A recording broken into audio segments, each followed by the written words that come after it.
Judges chapter 11. Jephthah the Gileadite was a mighty warrior. His father was Gilead, his mother was a prostitute. Gilead's wife also bore him sons, and when they were grown up, they drove Jephthah away. "You are not going to get any inheritance in our family," they said, "because you are the son of another woman." So Jephthah fled from his brothers and settled in the land of Tob, where a gang of scoundrels gathered around him and followed him. Some time later, when the Ammonites were fighting against Israel, the elders of Gilead went to get Jephthah from the land of Tob. "Come," they said, "be our commander. We can fight the Ammonites." Jephthah said to them, "Didn't you hate me and drive me from my father's house? Why do you come to me now when you're in trouble?" The elders of Gilead said to him, "Nevertheless, we are turning to you now. Come with us to fight the Ammonites, and you will be head over all of us who live in Gilead." Jephthah answered, "Suppose you take me back to fight the Ammonites, and the Lord gives them to me. Will I really be your head?" The elders of Gilead replied, "The Lord is our witness. We will certainly do as you say." So Jephthah went with the elders of Gilead, and the people made him head and commander over them. And he repeated all his words before the Lord in Mizpah. Then Jephthah sent messengers to the Ammonite king with the question, "What do you have against me that you have attacked my country?"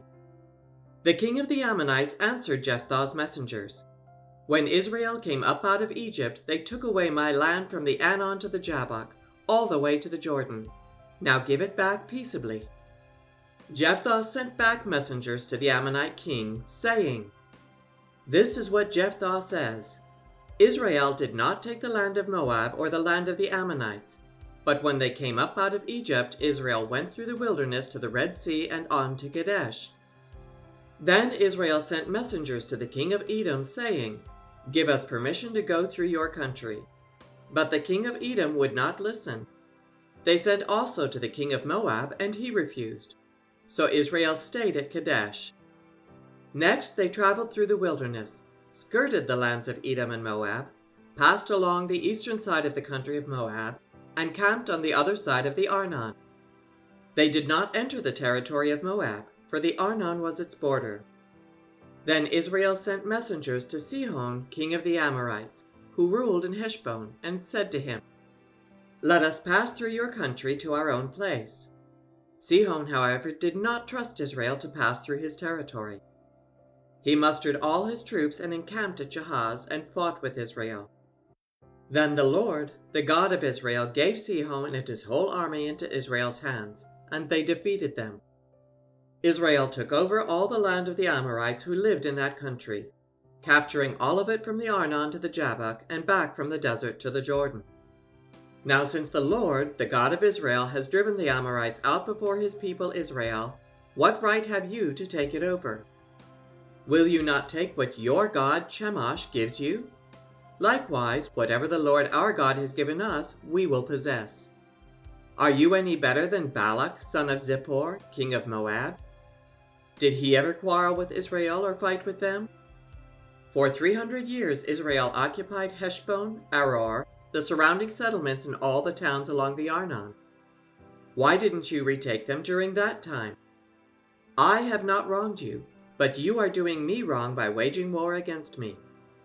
Let the Lord, the judge, decide the dispute this day between the Israelites and the Ammonites." The king of Ammon, however, paid no attention to the message Jephthah sent him. Then the Spirit of the Lord came on Jephthah. He crossed Gilead and Manasseh, passed through Mizpah of Gilead, and from there he advanced against the Ammonites. And Jephthah made a vow to the Lord, "If you give the Ammonites into my hands, whatever comes out of the door of my house to meet me when I return in triumph from the Ammonites will be the Lord's, and I will sacrifice it as a burnt offering."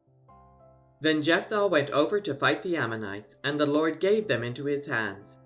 He devastated 20 towns from Aroer to the vicinity of Minnith, as far as Abel-Keramim. Thus Israel subdued Ammon.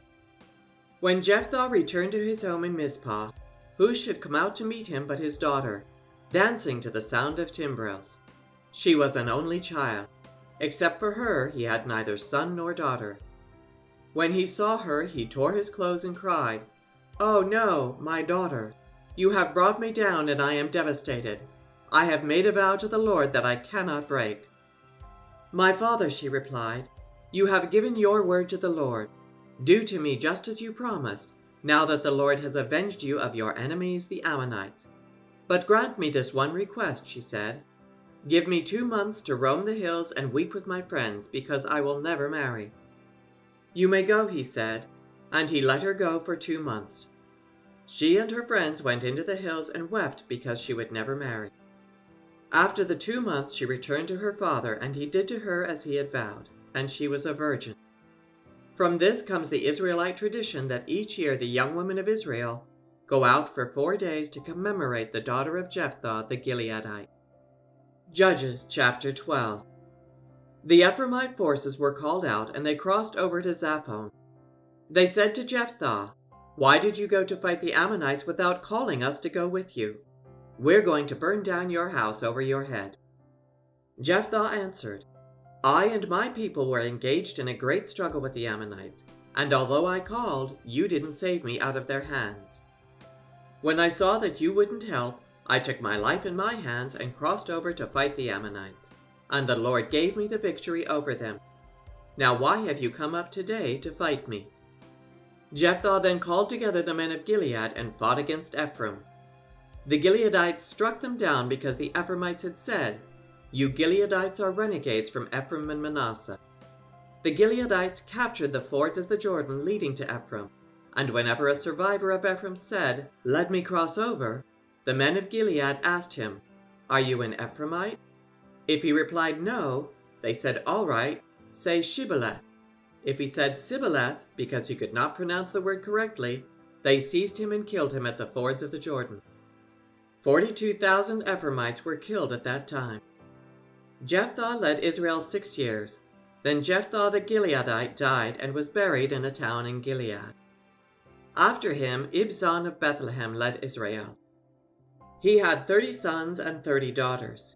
He gave his daughters away in marriage to those outside his clan, and for his sons he brought in 30 young women as wives from outside his clan.